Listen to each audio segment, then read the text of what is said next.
Wow, आज हो रही है बारिश शाम में। कितना सुंदर लग रहा है ना।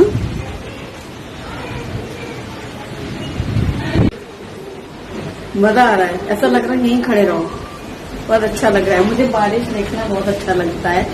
और ये एकदम ऐसे फुहार पड़ रही है, हवा भी तेज चल रही है और बारिश भी हो रही है। तो बहुत झमाझम नहीं है, लेकिन फिर भी वो छिड़काव हो रहा है, जैसे पौधों पे नहीं करते हैं स्प्रे, वैसे वो स्प्रे हो रहा है, उड़ रहा है पानी हवा के साथ।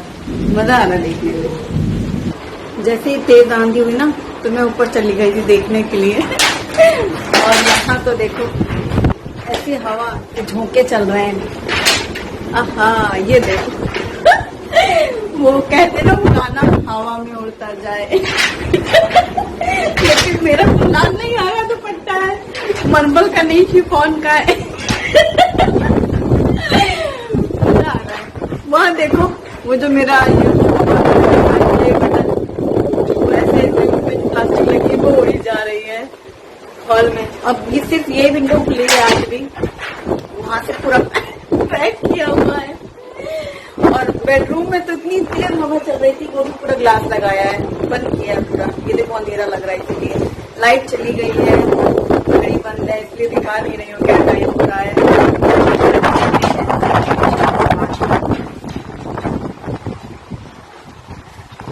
और वाह, यहाँ भी छींटे पड़ रहे हैं, फुहार आ रही है, हवा के साथ पानी आ रहा है। तो मेरे फेस पे आया, थोड़ा सा मजा आ रहा है। बाहर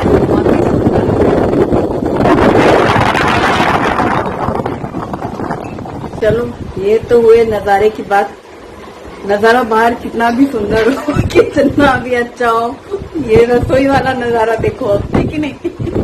इस नजारे से छुट्टी नहीं है। सुबह दोपहर शाम, संडे था तो सुबह जो नाश्ता पानी, फिर खाना पानी, फिर शाम वाला नाश्ता पानी, ये सारे पानी और नाश्ते वाले काम हो चुके हैं। अब है रात के खाने की तैयारी। तो मैं रात में ही सोचती हूँ ना कि रात में शूटिंग करेंगे आराम से। और क्या करूं, चलो शुरू करते हैं। आज क्या क्या बनाने वाले हैं। तो सबसे पहले तो मैं ये बताना चाहती हूँ, जब मैंने कमेंट पढ़ा कि आपके खाना बनाते वक्त आपके कपड़े गंदे नहीं होते क्या, बिल्कुल सही सवाल किया उन्होंने। तो मैं शूटिंग जब करती हूँ रूटीन वाले, तो ये मैं पहले ही बता चुकी हूँ कि मैं रेडी होती हूँ, मतलब मैं घर में अपने कंफर्ट जोन वाले कपड़े बाई वाले अवतार से बाहर निकल के फिर पहनती हूँ। रोज डेली जो भी कुर्तियाँ चेंज करती हूँ। और कुकिंग जितनी भी देर शूटिंग चलती है मेरी, तो वो कुर्ती रहती है और वो गंदी नहीं होती है। कई बार पूछते हैं पानी में, तो मुझे बस एप्रन पहन करके बड़ा ऐसा लगता है कि क्या पहन और अब लग पड़े किसी अलग से काम में, क्योंकि अचानक से काम करना होता है ना, ये करना है वो करना है, तो फिर लगता है वो अलग से मुझे पहन बहुत अच्छा लगती है, इसलिए मैं पहनती नहीं हूँ।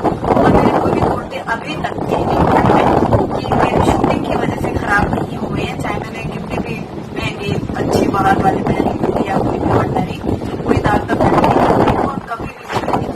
यहाँ तक कि कई बार तो होता है कि अगर कुछ ऐसी है जो मैंने पहना है और फिर मैं उसको टांग देती हूँ, फिर 2-3 दिन बाद कभी मुझे पहनना है तो मैं फिर से पहन लेती हूँ, मतलब कोई दाग नहीं होते। तो मैंने उनके सवाल का जवाब तो दिया ही था। और कई बार मेरे से पूछते हैं लोग, तो फिर मैंने सोचा जवाब नहीं, सच कहूँ ऐसे खड़ी हो ना, तो ऐसे हवा आ रही है तो चेहरे पे लग रहा है तो काम करना छोड़ो, भी आज शूटिंग रहने तो बस तुम ऐसे ताकती झाँकती रहो, खड़ी रहो। ऐसी हवा आ रही है कि सारे ऐसी दुनिया के सारे ऐसी पहले हवा के सामने ना नेचर की हवा है। आज किया जाएगा इस लौकी का खात्मा। 2 दिन से आके बेचारी फ्रिज में रखी हुई है, तो वैसे भी दुबली पतली से बेचारी, और ऐंठ ना जाए 2-4 दिन में रखने से, मुरझा न जाए। तो आज इसका करूंगी खात्मा। तो शुरू करते हैं। इसको मैं छील के पहले कद्दूकस कर लेती हूँ। 1 घंटे हो गया करीब ये तेज हवा चलते हुए, लेकिन बारिश नहीं हो रही हवा की वजह से। और इतनी आंधी तूफान आया, लाइट चली गई, बारिश तो कुछ हुई भी नहीं। ये मैंने कद्दूकस कर लिया ना, लौकी पूरी 1 लौकी कर लिया है, क्योंकि अगर थोड़ा बहुत बचा लो फिर वो पड़ी रह जाती है फ्रिज में। अब मैंने यहाँ पर 1 चम्मच अदरक कद्दूकस करके डाला है, और फिर हरी मिर्च मुझे डालनी थी तो मैंने कूट कर डाला है। वैसे इसी तरीके से मैं अदरक भी इसके साथ में ही कूट लेती हूँ कई बार, आज वो ऐसे कद्दूकस करके डाल लिया। और 2 बड़े चम्मच जितना सफेद तिल डाला है। तिल मुझे बहुत अच्छे लगते हैं पराठे वगैरह में डालना। और हल्दी पाउडर आधा चम्मच, 1 चम्मच धनिया पाउडर, और अजवाइन भी डाल ली है 1 छोटी चम्मच, तो उसको ऐसे रगड़ के डाल दिया है। थोड़े से जीरे भी डाल दिए हैं, और मिर्ची पाउडर भी डाला आधा चम्मच, हरी मिर्ची भी डाली ही है हमने, और आधा चम्मच करीब गरम मसाला। अब ये हो गए सारे मसाले। और 1 कप डाला है बेसन। 1 कप बेसन के हिसाब से हम 2 कप गेहूं का आटा ले लेंगे। जैसे आप जितना भी लें तो 2 हिस्सा गेहूं का आटा और 1 हिस्सा बेसन। अब इसमें 2-3 चम्मच जितना ऑयल डाला है, मूंगफली का तेल, और रॉक सॉल्ट डाला है। यहाँ पर हींग डालना तो मैं भूल ही गई थी, तो अभी मैंने हींग डाली है थोड़ी सी मसालों के साथ में। और ये डाला है हाफ कप जितनी दही। दही एकदम गाढ़ी है, आप देख रहे हो बिल्कुल, तो आधा कप है दही। और अगर ताक है ना, तो आप ताक से भी ये आटा गूंथ सकते हैं, फिर आपको दही डालने की जरूरत नहीं है मट्ठे से, तो वो भी डाल सकते हैं आधा पौन कप। अब सब चीजें मिक्स कर ली हैं, क्योंकि लौकी में मॉइस्चर रहता है, तो पूरा आटे में जितना पहले मिक्स हो जाए। और दही भी हमने डाला था। फिर मुझे इसे पानी का सिर्फ छींटा लगाना हुआ और पूरा आटा अच्छे से तैयार हो गया। ये हाथों में काफी चिपक रहा है, क्योंकि बेसन हमने डाला है और लौकी तो रहता ही है गीलापन। अब मैंने यहाँ पर हथेली में लगाया है तेल, और तेल लगा करके ऐसे छोटे छोटे से बॉल्स लेती जा रही हूँ। उनको ऐसे रोल कर लिया है, हल्का सा फ्लैट करते हुए बीच में से होल बना रही हूँ। वैसे जो मुठियां बनाते हैं, बहुत से लोग रोल बना लेते हैं, बड़े बड़े लंबे लंबे सिलेंडर इस टाइप, उनको स्टीम कर लेते हैं, फिर पीसेस कट करके फ्राई कर लेते हैं, या फिर शैलो फ्राई कर लेते हैं। मैं अक्सर मुठियां इस तरीके से बनाती हूँ। वैसे आज भी काफी दिनों बाद बन रही है, मुझे लग रहा है 6-7 महीने तो हो ही चुके। और ये इस तरीके से जितने पीसेस हमें चाहिए वो हमने रेडी कर लिए हैं। और कढ़ाई में डाला है पानी, पानी गर्म होने के लिए रखा, और इसमें ये डाला है पात्रा प्लेट। ये जो मल्टीपर्पज कढ़ाई है, इसमें एक प्लेट रहती है जिसमें होल्स हैं, इसमें कई सारी चीजें स्टीम हो सकती हैं, मोमोज है, पात्रा है। तो इसी तरीके से ये मैंने रखा है मुठियां स्टीम करने के लिए। तो एक प्लेट पूरी अरेंज कर ली है, और इसे हम कवर कर लेंगे। तो बस भाप में ये पकती रहेंगी। जितना आटा उसमें लगा हुआ है ना बर्तन में, और वो जो रखा है डो, इसमें मैं थोड़ा सा आटा कुछ और मसाले करके मैं आटा तैयार कर ले रही हूँ, ताकि सुबह नाश्ते में पराठे बनाती हूँ ना मैं, तो वो काम आ जाएगा। क्योंकि वो इतना ही चाहिए इन लोगों को मुठियां, इसके बाद फिर मुठियां पड़ी रह जाएंगी, इसीलिए जितनी खानी है उतनी मुठियां बना ली है। बाकी डो के हम लौकी के पराठे बना लेंगे। बस ये देखो, स्टीम में 10, 12, 15 मिनट का टाइम लगता है। आज संडे था तो ब्रेकफास्ट भी देर से हुआ, फिर लंच भी देर से हुआ, और रात में सबको कुछ हल्की ही भूख थी। तो अब मैं बना रही हूँ कढ़ी, वो भी पतली पतली। तो ये छाछ है एक भगोने में, मट्ठा ताक जिसे कहते हैं। इसमें मैंने डाला है बेसन, तो 3-4 चम्मच, छोटी चम्मच जितनी होती है उतना बेसन डाल करके घोल दिया है। और कढ़ाई में डाला है घी। घी गर्म होते ही हम कुछ खड़े मसाले डालेंगे, उनका तड़का लगाएंगे। तो ये तेज पत्ता डाला है, पीसेस कट कर लिए हैं मैंने तेज पत्ता, और लौंग, काली मिर्च, दालचीनी, जीरा, राई, मेथी, ये सारी चीजें डाली हैं खड़े मसालों में, और इनका हम तड़का लगा लेंगे। मैं एकदम पतली प्लेन कढ़ी बना रही हूँ, तो वो गरम गरम कढ़ी पीने में बहुत अच्छी लगती है। और इसमें हींग डाली है, क्योंकि हींग के बिना तो कढ़ी में मजा नहीं। और ये है हरी मिर्ची, करी पत्ता और अदरक कद्दूकस किया हुआ। इससे कढ़ी में बहुत अच्छा टेस्ट आता है। ये हरी मिर्ची भी खाने में अच्छी लगती है जब पीते हैं कढ़ी, और करी पत्ता की खुशबू और अदरक। अब सब चीजें अच्छे से फ्राई हो चुकी हैं, तो एकदम चुटकी भर हल्दी डाली है मैंने। वैसे कई बार इस कढ़ी में हल्दी नहीं भी डालती हूँ मैं, लेकिन अब वो ही है ना, आदत लगी है हल्दी की, डाला। और ये जो बेसन और छाछ है, इसको हमने मिक्स कर दिया। एकदम पतली कढ़ी बनेगी। नमक डालना है स्वाद के अनुसार, मैंने ये पिंक सॉल्ट डाला है, रॉक सॉल्ट, और इसे मिक्स कर दिया है।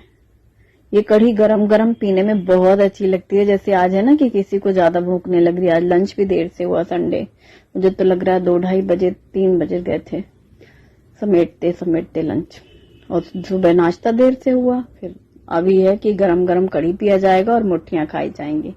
ये मैंने 1 छोटी चम्मच चीनी भी डाली है। ये कढ़ी में हल्की सी चीनी रहती है, लेकिन वो मीठी नहीं लगती है, बस आधा चम्मच जो होती है ना, छोटी चम्मच, उतनी डाली है, और इसे मिक्स कर दिया है। तो ये कढ़ी पक रही है, और ये हमारे ठंडे हो रहे हैं जब तक मुट्ठियां, इनको मैं फ्राई करूंगी। वैसे इनको डीप फ्राई भी करते हैं, बहुत मस्त लगता है डीप फ्राई करने में, सच पूछो तो एकदम बाहर से करारी करारी और बिल्कुल ऑयल सोक नहीं करती, क्योंकि वो स्टीम करने के बाद कोई भी चीज आप फ्राई करते हो नहीं लेती। लेकिन मैं इनको शैलो फ्राई कर रही हूँ। कढ़ाई में थोड़ा सा तेल गरम किया है और इसमें डाला है सफेद तिल और राई, साथ में चुटकी भर हींग डाली है। सफेद तिल से और राई से जान आ जाती है इस तड़के में, और लंबी हरी मिर्ची और थोड़ा करी पत्ता ये डाल करके भून लेंगे। आज हरा धनिया पूरा खत्म हो गया है थोड़ा सा था तो वो सुबह ने इस्तेमाल कर लिया। अब सब्जियां ये है कि अब कल आएंगी, इसलिए मैंने भी नहीं बोला धनिया के लिए कि अलग से एक चीज के लिए क्या जाना, कल मंगाऊंगी सब्जियां। धनिया पूरा खत्म है, इसीलिए आज कढ़ी में भी धनिया नहीं डला और इसमें भी नहीं डल पाएगा। और ये सारे मुट्ठियां मैंने डाली हैं करी पत्ता और हरी मिर्ची के साथ में ही, और जैसे हरी मिर्ची भी फ्राई होगी करी पत्ता और सफेद तिल और राई का इसमें कोटिंग जैसी हो रही है ना तेल के साथ, और इनको शैलो फ्राई कर रही हूँ मैं। ऐसे फ्राई कर लेंगे जैसे इडली फ्राई करते हैं ना हम लोग, वैसे ही। तो धीमी आंच में फ्राई हो रही हैं। यह है 2 छोटी चम्मच इतनी दही, और ये आधा लीटर है करीब दूध। नॉर्मल है, रूम टेम्परेचर में है दूध। मैंने दही गाढ़ी है तो उसको थोड़ा पतला करने के लिए दूध डाल करके इसको ऐसे फेंट लिया है, तो दही दूध में मिक्स हो गई है थोड़े से दूध में, 1 कप में। और इस दही को हम डाल देंगे दूध में।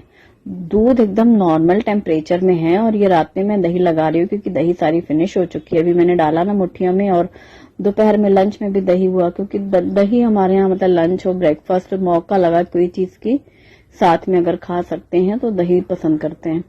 तो ये मैंने दही लगा दी, और ये कल सुबह तक एकदम सेट हो जाएगी परफेक्ट। और सुबह सो के उठते ही मैं इसको पहुंचा दूंगी फ्रिज में, तो ये सेट हो जाती है फ्रिज में। फिर हम लोग इसको दोपहर या रात तक फिर यूज करते रहते हैं। तो ये बर्तन मैंने रखा वहां साइड में, जिससे कोई हिलाए डुलाए नहीं भूल से भी। यहाँ पर माइक्रोवेव के ऊपर किसी का कुछ यूज नहीं होता है यहाँ पर, और एक कोने में रखा है। कई बार सुबह दही लगाती हूँ, फिर मैं शाम में फ्रिज में रख देती हूँ। आज मैंने अभी शाम में लगा दी है। और ये हमारी फ्राई हो रहे हैं, तो इनको मैं पलटती जा रही हूँ। अलट पलट करके सेकना है, दोनों ही साइड से अच्छे से करारे करारे से हो जाएं। और जो करी पत्ता और तिल की अच्छी कोटिंग हो चुकी है। अब यहाँ पर मैं मलाई फेंट रही हूँ, क्योंकि मैंने फ्रिज से बाहर निकाल के रखी हुई थी दोपहर में ही। आज सोच रही थी कि रात में कुछ ज्यादा काम जब नहीं होता है ना, तो लगता है चलो और दूसरे काम निपटा लो, वरना तो काम बहुत सारे होते हैं, फिर दही रह जाती है मलाई। तो उसे फेंट लिया है मैंने पानी डाल करके, पानी निकाल लिया उसका ताक, और फिर अब ये सारे काम हो जाएं फिर उससे रखूंगी गरम करने। तो ऐसा ही सोच रही थी मन में। और ये फ्राई हो चुके हैं मुट्ठियां, उन्हें मैंने साइड में रखा कढ़ाई को। और ये जो मक्खन मैंने फेंटा है, मैं मलाई फ्रिज में जब रखती हूँ तो डे 1 से मलाई निकालना शुरू होती हूँ, और फिर कभी पहले दूसरे दिन भी दही डाल सकते हैं, कभी तीसरे चौथे पांचवें दिन कभी भी मलाई जो फ्रिज में है कभी भी दही डाल दिया 2 चम्मच, तो वो दही बन जाती है मलाई। और इसमें स्मेल भी नहीं आती है, खट्टापन भी नहीं रहता है किसी भी तरीके का। और जब मुझे जैसे दही आज घी बनाने का मन था तो सुबह ही फ्रिज से निकाल दिया। जब भी घी बनाना होता है उसके 6-8 घंटे पहले फ्रिज से बाहर निकाल के रख देती हूँ मलाई। उसको फेंट लेते हैं पानी डाल करके, और इसे मैंने सिर्फ गरम किया है। गरम करने के बाद इस बर्तन में डाल रही हूँ मैं 2 बॉटल पानी, पूरा भर जाए पानी ऊपर तक, और ऊपर फिर वो घी जम जाएगा। इस प्रोसेस को मैं कई बार दिखा चुकी हूँ। मक्खन गरम करने के बाद और गर्मा गर्म मुठियां तैयार हैं। इतना प्यारा मौसम है ना, तो आज लग रहा है छत में ही खाएं। तो और आज ज्यादा बर्तन भी नहीं है खाने की थाल वगैरह, तो ये प्लेट में है गर्मा गर्म मुठियां, और ये भगोनी कढ़ी की हम लोग छत में ले जा रहे हैं और ठंडी हवा में बैठ करके खाएंगे। जब वापस आऊंगी तो ये ठंडा हो जाएगा घी, तो इसे फ्रिज में रख दूंगी और फिर इसका घी बनाएंगे। तो रात तो हम लोग ऊपर खाना खाने चले गए, काफी देर तक बैठे रहे, फिर नीचे आए। लाइट तब भी नहीं आई थी, और फिर बाद में आई होगी, करीब 11 बजे के बाद लाइट आई होगी, और तब तक तो हम लोग लेट गए थे। और सुबह यहाँ पर बन रहे हैं पराठे, तो लौकी के पराठे। जो डो कल हमने मुट्ठियां बनाई थी ना, उसी डो से आप पराठे बना सकते हैं। बस फर्क इतना है वो ज्यादा चिपक रहा था ना, तो बेलते नहीं बनेगा, इसलिए उसमें थोड़ा सा आटा और डाल करके फिर उसके हिसाब से ही मसाले भी कंपलशेट कर लिए जो जरूरत है उसके हिसाब से। मतलब ऐसा डो रहे कि बेल सके, चीज वही है पूरा, बस वो चिपक रहा था ना, वैसा ना हो। तो बेलने में पतले पतले, जैसे हम लोग थेपले बेलते हैं ना मेथी के पालक के, वैसे ही, क्योंकि इसमें बेसन और गेहूं का आटा है और ये हमने रात में तेल लगा के आटे को ऐसे रख दिया ना, तो उससे आटा एकदम नरम हो जाता है, बिना पत्थर लगाए भी या हल्का सा भी सूखा आटा लगाए एकदम पतले पतले बेलते हैं, सॉफ्ट एकदम लौकी के पराठे हैं, एकदम नरम। तो इसी बहाने बच्चे लौकी खा भी लेते हैं और पराठे तो बच्चों को पसंद ही होते हैं, उसमें मसाले भी हैं तो टेस्टी लगता है। और शुभम रेडी हो चुका है अपने स्कूल के लिए। संडे के बाद जब मंडे आता है तो बच्चों को भी आलस आता है स्कूल जाने के नाम पर, मम्मियों को भी उठ के नाश्ता बनाना, टिफिन करना और उनकी सारी तैयारी बनाना, तो फटाफट से उसका सब किया मैंने। दूध वूध पी के निकलता है वो। और ये फ्रिज से निकाला है मैंने बर्तन, ये रात मैंने फ्रिज में रख दिया था, जिसमें मैंने पानी डाला था ना, इसको फ्रिज में रखा, और फ्रिज में रखने के बाद ये सुबह पूरा ऊपर की ओर घी जमा रहता है, नीचे पानी रहता है। जो पानी मैंने डाला था 2 बॉटल पानी, वो पूरा इस बड़े बर्तन में है। ये बड़ा बर्तन भी विनोद का ही है, मैंने इसलिए लिया ये बड़ा बर्तन घी के लिए स्पेशली, और उसमें मैं घी पकाती हूँ। ये देखो मट्ठा रह गया, जो मैंने 2 बॉटल पानी डाला था ना बटर में, वो ये है, एक दाना भी इसमें घी का नहीं है, पूरा निकल गया। और ये रहा घी, इससे हम गरम करेंगे। आज थोड़ा पतला है ना, हर बार जम जाता है पूरा, क्योंकि वही है ना, रात में लाइट देर से आई होगी और फिर कुछ ठिकाना नहीं रहता लाइट का, बारिश के दिनों में कब आई गई होगी, तो ये ज्यादा अच्छे से जम नहीं पाया है। बाकी घी पूरा ऊपर आ गया है ठंडे होने की वजह से, और नीचे पूरा ताक था। इसको हमने गर्म करने रखा। इस प्रोसेस से 2 दिन का टाइम जरूर लगता है, यही काम रात में ही करके निपट लो, कई बार ऐसा भी लगता है, मुझे भी लगता है, लेकिन फर्क पड़ता है। मतलब उसको पकाने में टाइम लगता है और उसमें जो ब्राउन पार्ट है वो बहुत ज्यादा निकलता है, और जिस बर्तन में हम घी बनाते हैं उसमें तो रहता ही है वो ऐसे चिपका हुआ सा घी का, वो बर्तन साफ करने में दिक्कत होती है। लेकिन इस तरीके से मुझे सबसे अच्छी चीज लगती है कि ये घी जल्दी पक जाता है और जो ब्राउन पार्ट है वो ज्यादा नहीं निकलता है। और जो मट्ठा है, ताक है, वो आप जैसे यूज करते हो वैसे कर सकते हैं। अब पूरा घी बन गया, मैंने लास्ट में डाला इलायची पाउडर। लास्ट टाइम भी मुझे किसी ने पूछा था अभिलाषा इलायची क्यों डाली है, खुशबू के लिए। आप इसमें पान के पत्ते डाल सकते हैं, तुलसी के पत्ते डाल सकते हैं, करी पत्ता भी बहुत से लोग डालते हैं, मुझे इलायची पसंद है, मैं इलायची डाल देती हूँ, उससे खुशबू अच्छी आती है। और अब मैं घी छान ले रही हूँ, तो आप देखना जिस बर्तन में मैंने घी पकाया है वो बर्तन पूरा क्लीन है, जैसे और भगोने होते हैं। सोचो घी का बर्तन कभी इतना क्लीन नहीं रहता, वो इसीलिए रहता है क्योंकि इसमें सारे व्हाइट पार्ट्स निकल जाते हैं। वो जो पानी था ना उसमें पूरा वही व्हाइट पार्टिकल्स थे। और ब्राउन जो अभी हुआ, 1 चम्मच सिर्फ खुरचन निकली है, ये देखो। जिन लोगों को ये शिकायत होती है कि घी बनाते समय वो बहुत ज्यादा निकलता है ना ब्राउन पार्टिकल, वो इस तरीके से अगर घी बनाएंगे तो सिर्फ 1 चम्मच निकलते हैं, ये देखो ब्राउन। और इसको भी अब कितना भी दबाओ कुछ घी नहीं है उसमें, मतलब एकदम ड्राई है ना ये वाला, और घी पूरा निकल गया और वो मट्ठा अलग हो गया। तो आज ये काम हो गया है और बस अब इस बर्तन को, घी को मैं पलट लूंगी। और ये बर्तन मैंने साफ कर दिए हाथों हाथ, बाकी तो बर्तन धुलते रहते हैं। घी के बर्तन एकदम चकाचक, कोई दिक्कत नहीं, कोई मेहनत नहीं, फटाफट से साफ हो जाते हैं। Thanks for watching. कल फिर